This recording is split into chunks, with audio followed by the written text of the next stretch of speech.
She's an award-winning YouTuber and best-selling author obsessed with helping you go after the life you want. I like it. Join her as she seeks out the stories and strategies Give me every little detail of extraordinary people who found success. I'm going to get emotional. Oh my God. Welcome to Detail Therapy with Amy Landino.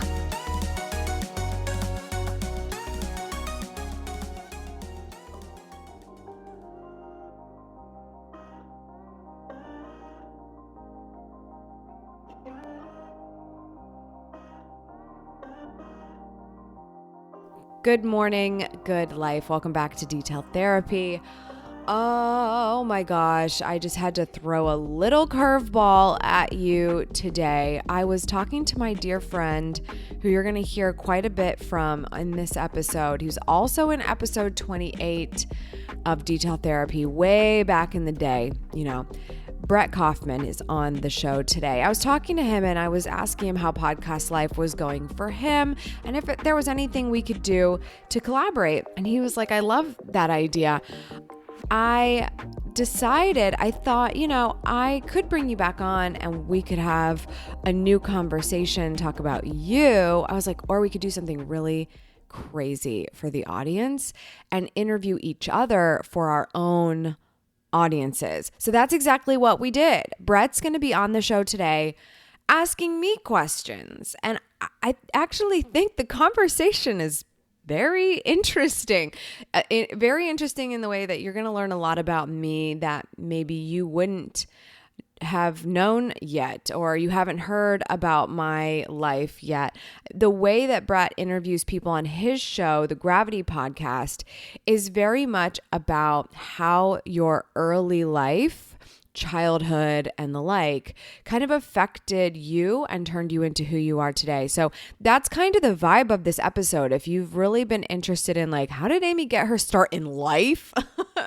And what does she perceive all of those sort of interesting life events to have meant to her in some way as she's grown to adulthood, then I think you might really enjoy this. And then I highly recommend that you go hear how I grilled Brett in a similar way on his show, on the Gravity Podcast. We will link to that when that is available to you. But I think this is going to be a very interesting one, but if you don't know who I am in the first place, probably not. So if you're new here, hello, my name is Amy Landino. I will be your host. I am your productive lifestyle and success coach. I'm also the founder of Gatlu House, which is a resource dedicated to helping you go after the life you want. You can see all of our work, blog posts, videos, and the podcast show notes over at detailtherapy.online.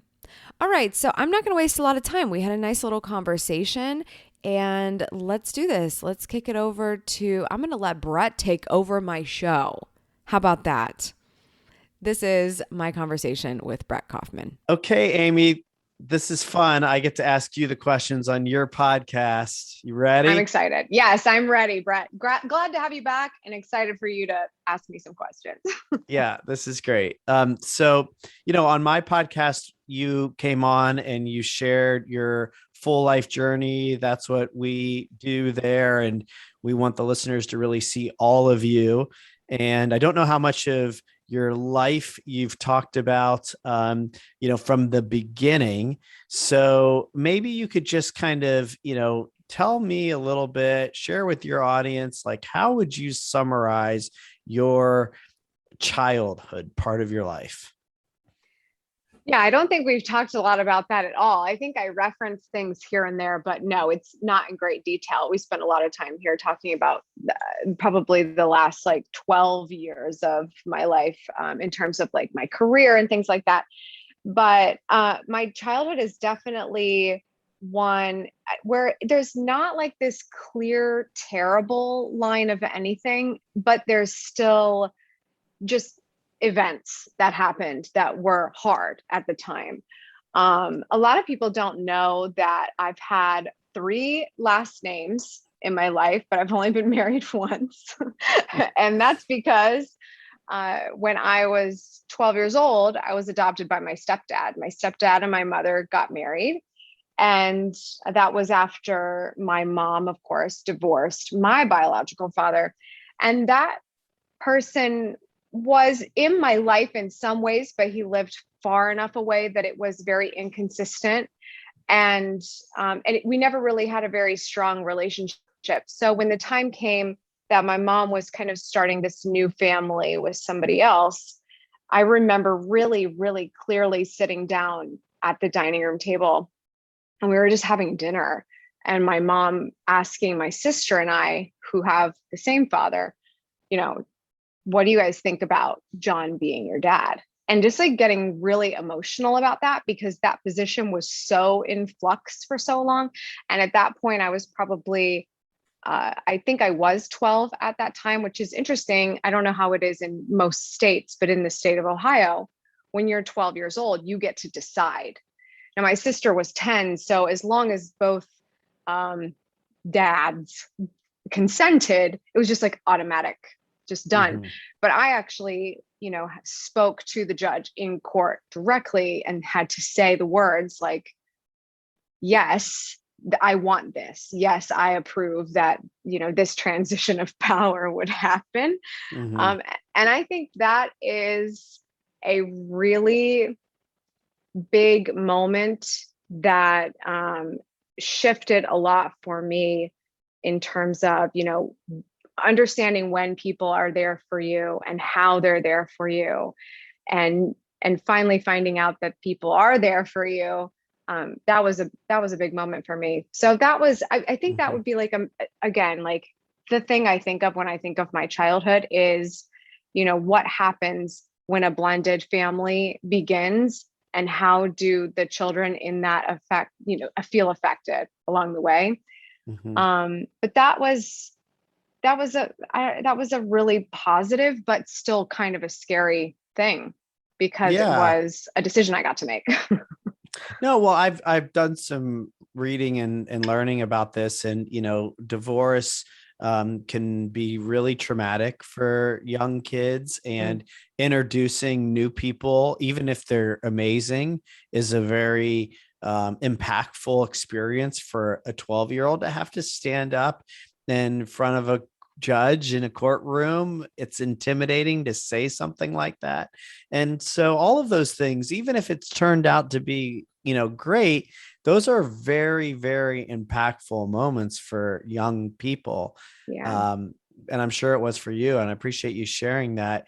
Tell me a little bit then, what happens next as you start to kind of go into the next stage of your life, share with the audience, maybe how did the divorce, how did this adoption, this new family, how did kind of that shape you as you went into that next stage in life? I think it did some positive things, but I also, I would be remiss if I didn't think of how it may have limited my beliefs about some things too. There's this definitive thing that happens. And so it's like, okay, former dad, like you're no longer in my life. And so that sort of separation it was just like something that started happening a lot. And it probably mostly because of the way my thoughts were operating, right? Like, this person no longer wants you, which I understand that's not exactly what the case was, but just kind of worked out that way. So they're gone now, and now this person's taking over.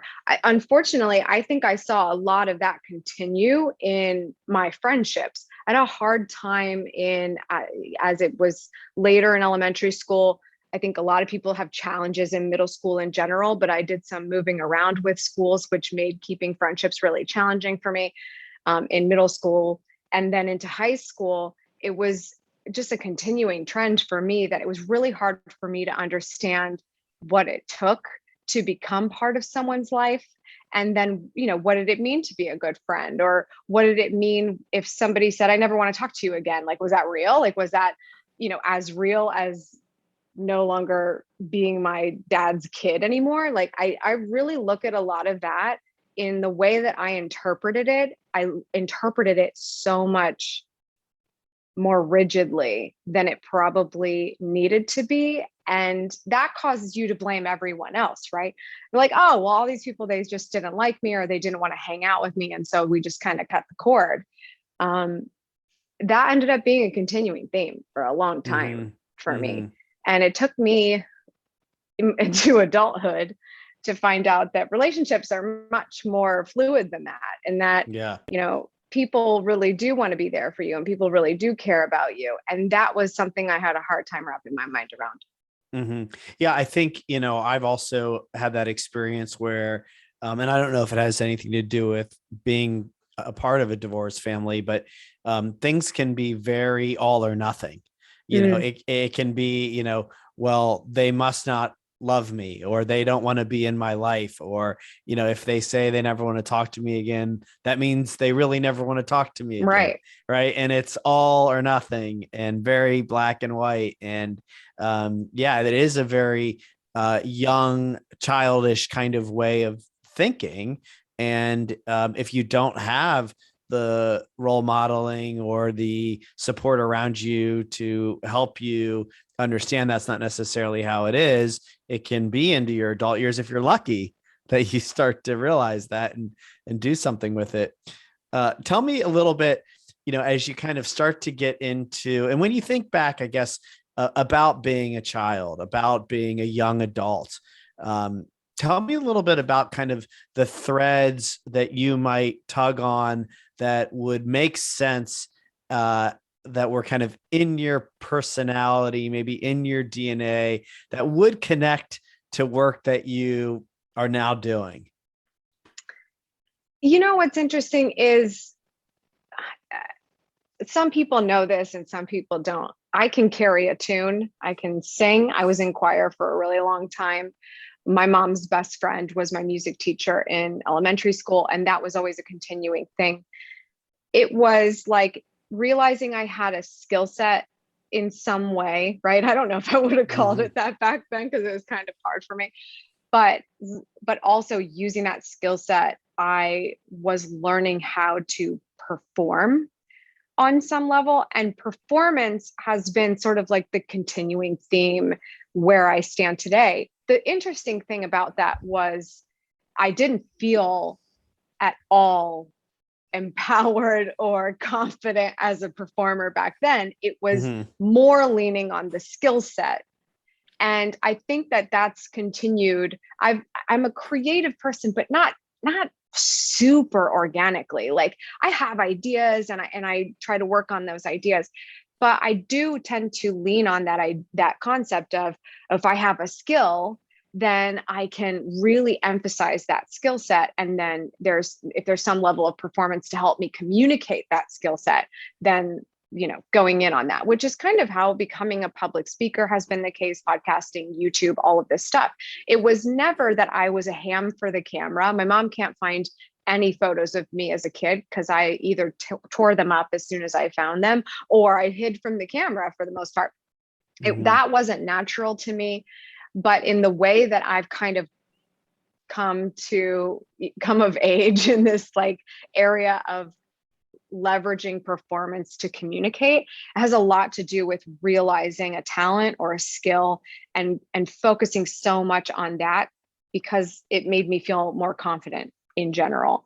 But I don't know. I think that's like the first thing I think of. I always talk about, I had a great friend since kindergarten. His name's Lewis. And he was the guy in art class that if we were all making clay mugs, he was making a clay mug, but there was also a very intricately designed dragon on the front of this mug. Like he was destined to become an architect, and he is now in Chicago and very successful. Like it was just, his chicken scratch handwriting, but incredible ability to create art. I always think of him when I think of, gosh, like, why didn't I have something that I was born with that I really felt like that's going to take me to where I'm going to go? So that's what I think of when I talk about tugging on those strings. I'm looking for continuing themes of where I am today, but there wasn't like this easy, oh my gosh, like that's going to be my destiny when I grow up. It wasn't that simple. Yeah, I mean, what I'm hearing you say is, though, there was some kind of energy around the experience of performing or something that you were good at, that you enjoyed, that you also have in your work today. And just being able to recognize how it feels Yes. To be in something that you feel good at, that you're happy, you like, that's challenging, it's energizing. You're able to kind of see that in your work, and that maybe somehow lets you know it's right. I think it's like it goes perfectly hand in hand with the leading conversation to this minute, because it's like skills, communication, etc. And it's like hacking relationships. I truly believe in my core, and I guess it could be wrong, but like I genuinely feel that I get excited to communicate something in a video or in a podcast or on stage or in a book. I get excited about that because of the value that I am offering to someone else. And that was something that I didn't understand how to do in those younger years, right? Like, how do you make a relationship? How do you bring value to a situation where you're just friends with someone? Like, how do you make that relationship worthwhile to someone else?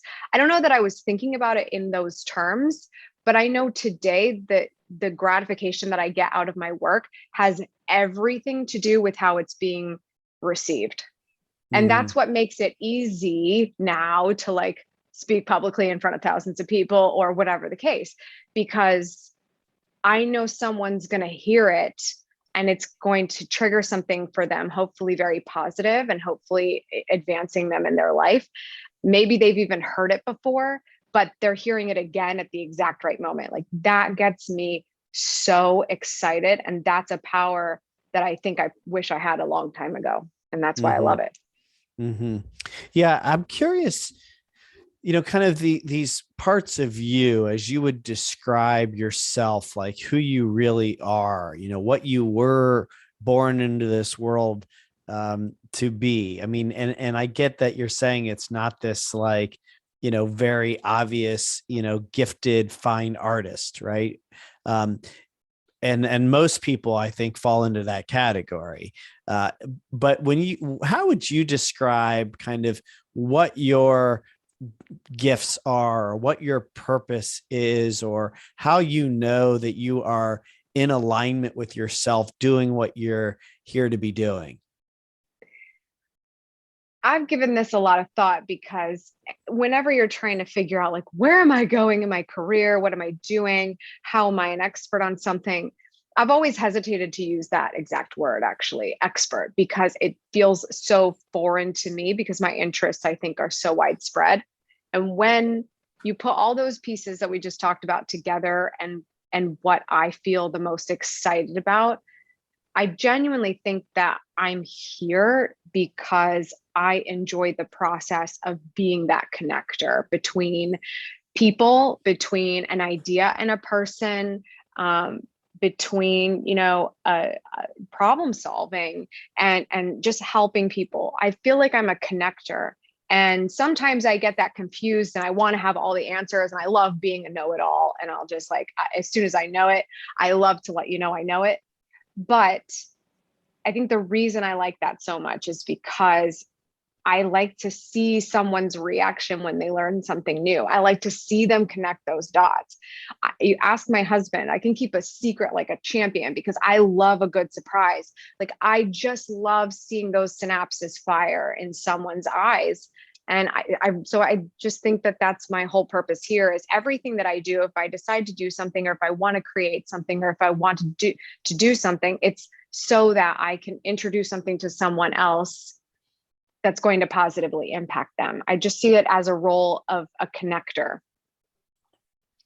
And tell me, well, why don't maybe you've talked about this before with, I'm sure you have, but why don't you talk a little bit about kind of like, how did you discover that? How did you get into your work today? Like, what was the earliest kind of entry in that had you even decide to go down this path to begin with?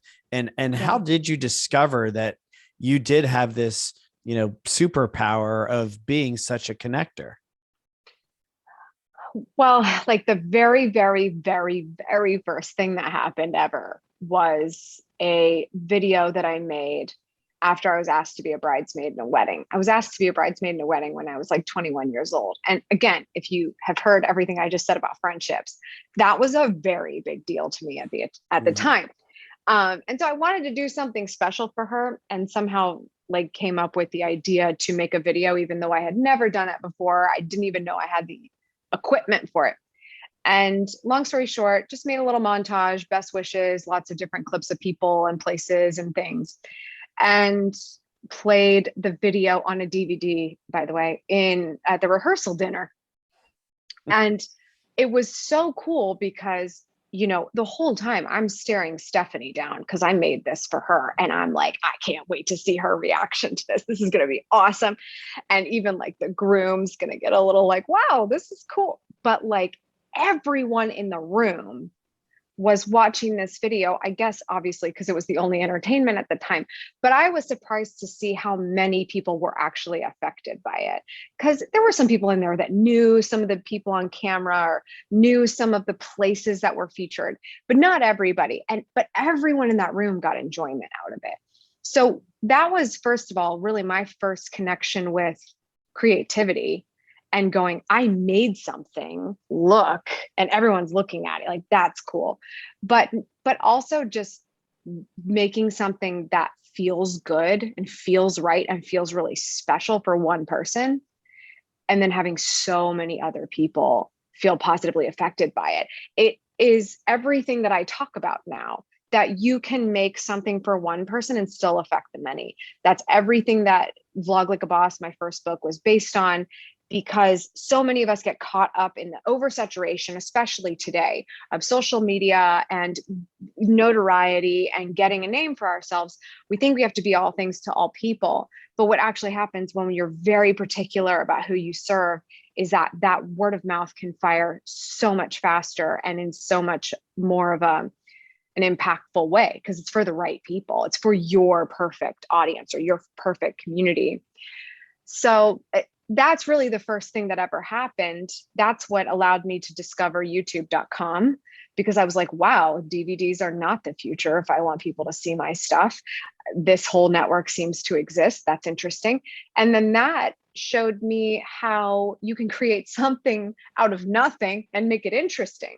Because the videos at the time, I'm sure a lot of people can remember YouTube in the early days, were very crummy square cat videos.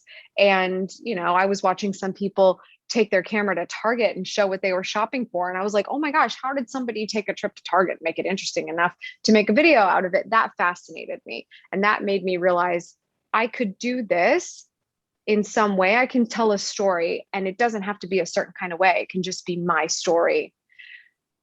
Fast forward that even more, like I all the while was learning a trade that became very important in 2010 and 2011, which was social media marketing for businesses. I didn't realize I was learning it because I was just having fun and creating and telling my story, but I was actually learning what a lot of these businesses then needed to learn how to do as well, is tell their story with the same tools, but still attract the attention that was going to very quickly and soon be over the next decade, very saturated environment of content that everybody wants a little bit of piece of. So that's the long short of it. But there were those pillar moments that happened that if you would ask me at any moment of those, times, I would not be able to tell you where we are today. It's been really interesting. Oh, I bet. And I like what you said. I think it's interesting. You were just doing social media and doing it because it was fun and you were trying to tell your story. And then you realized that in doing that, you now had something that other people could benefit from. And I love that, because I really believe that is where the gold is, that when you start to do something because you love it and it's fun and you're doing it for yourself, the chances are there are many other people that don't have that skill who would also really love to have it. And when you can, do what you love and help other people, it's a pretty amazing combination. Let me ask you, before we go further into kind of your work, tell me a little bit about maybe you spoke about your parents' divorce, but talk a little bit about what else in your life has been really hard that has helped you become the person that you are and changed how you work today? Well, it's interesting you asked that because I think right now I'm reflecting on, and I say right now, kind of like this journey I've been on for about a year. I'm reflecting right now about a lot of my tendencies in terms of just how I think and thoughts turning into feelings and making sure that the feelings are what I want the feelings to be. A lot of the way that I've approached so much, and really just in the story I was telling you, was once I learned something that, you have that aha moment that's like really profound. You cannot unknow it. And you almost become like addicted to it. Like, wow, I can make a video and it could do this, or I could put a surprise out there and it could feel this way to a person. These kind of pillar moments happen and you can't unknow them. And I've loved a lot of that, where it's like I can so carefully and consistently pay attention to the how. And I know how to do that. And when you get so addicted to the how, it's a really great way to lose sight of the vision, and really a great way to lose sight of your why, which is why I talk about your why so often, because I need the reminder just as much as anybody else. Addiction to the how has led to addiction to control. Like, I genuinely know that about myself, and the way that I've worked for so long, it really did kind of work for a long time. And it's just now becoming something that's very much unsustainable. When I learned how to do something and it felt like, wow, I can start my own business and do it myself. I can edit my own videos. I can do it myself. I don't need to wait for some designer to send me this, because I could do it myself. And there were so many things I could do myself. And it's always been so much harder because of that for me to learn how to ask for help. Certainly was hard from the beginning. It's never been easy for me as a child. But then when you genuinely feel like, oh no, I don't need to ask for help, I can do all this, like I'm good. There's going to be a point of no return. There's going to be a point of like burnout. There's going to be a point of, well, okay, great, but how do you scale what you want to do all by yourself? Like, you really can't. How do you let go of the reins if you're the only one driving this thing? Like, it's very hard. So I think that's something I know about myself to my core. And I don't regret much of it, because I think a lot of that taught me great work ethic. And that work ethic has equaled quite a bit of happiness and success for me, but it's not everything. And now I'm learning how much more you can get out of letting go, and how much more you can get out of doing less, and really asking for help in the right ways, and figuring out, what do I really need to spend my time on? Where can I make sure that I'm spending my time where I truly am the talent? Like, why am I spending time on these other tasks where somebody who's probably, even after my experience, better than me at this could be doing this, while I focus on the things that only I could do? Only I can sit on this podcast and talk. I can't hire somebody to do that for me. It wouldn't be the same experience. There's, of course, ways that you can start implementing other hosts and things like that on a show, but I can't have someone replace me ever. So if the expectation is to have me there, that's special to me. But it's starting to let go of like, what are some things that I can let go of that somebody else can do, so that I can spend more time at the things that are just intrinsically me, having conversations like this and being genuinely curious, and feeling like I don't have to prepare at all for something like this, because I'm just having such a good time having the conversation with somebody. That's where I'm at right now. And that has taken some time to be okay with.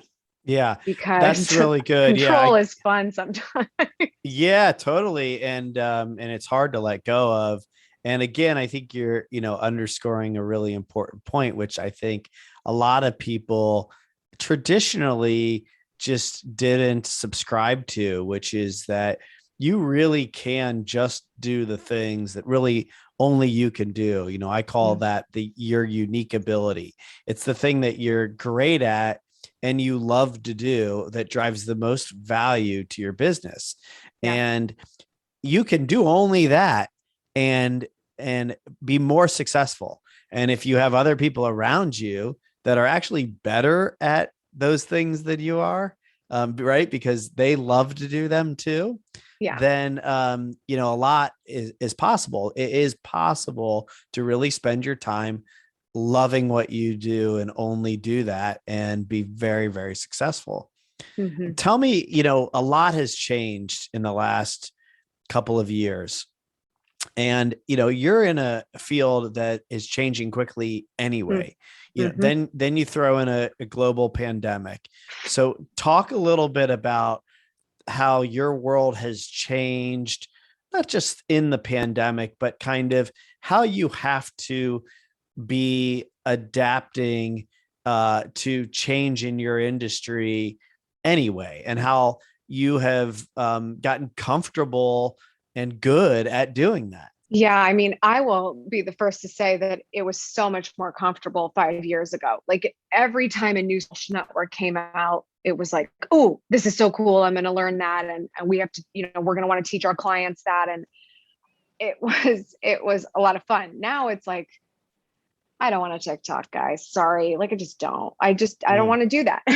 And so I think I'm getting to that point where it's more challenging. But the difference is I can see each network and I understand psychologically why it's so successful for the people who enjoy it. And I think that's the critical thing to recognize, because we can really easily get caught up in the social media space in being all things to all people. And that usually looks like, from a practicality standpoint, being on every single network so that we can serve all people. And that's a great way when at a certain stage, you can be spreading yourself very thin. People with very, very large teams have, large teams working full time in order to be able to serve every single network, to be able to make the most mileage out of it. So I think it's becoming more and more challenging, but I think the upside, especially with the slowdown that was encouraged over the last 20 months or whatever it's been, has been that people are looking at how they're spending their time a little bit differently. I don't think it means that we're not looking at social media as much, because we're looking at it, but I think we're choosing things differently. We're not automatically, going to leave a comment or a like on something just because someone asks us to. We feel more ownership as a user to really make sure we're spending our time with the people that make us feel the best, and not scrolling something incessantly to the point where we feel like worst version of ourselves. And we look up, and all the while we were scrolling, we're also watching millions of hours of Netflix. I think there's been a lot of time for reflection on that. That's important to note for people who create for that space for a living, because you want to remind the person and yourself that you do this for them. And so the only way to do that effectively is to be able to sit in their seat to the best of your ability, and recognize what they're struggling with, because we don't want to be the ones who are reminding somebody of how terrible the world is. We can recognize it and not ignore it. I think it's important that we don't ignore the big things that are happening in this world. And you can go down a whole rabbit hole of, should you talk politics? Should you talk pandemic? Should you talk this, that, and the other thing?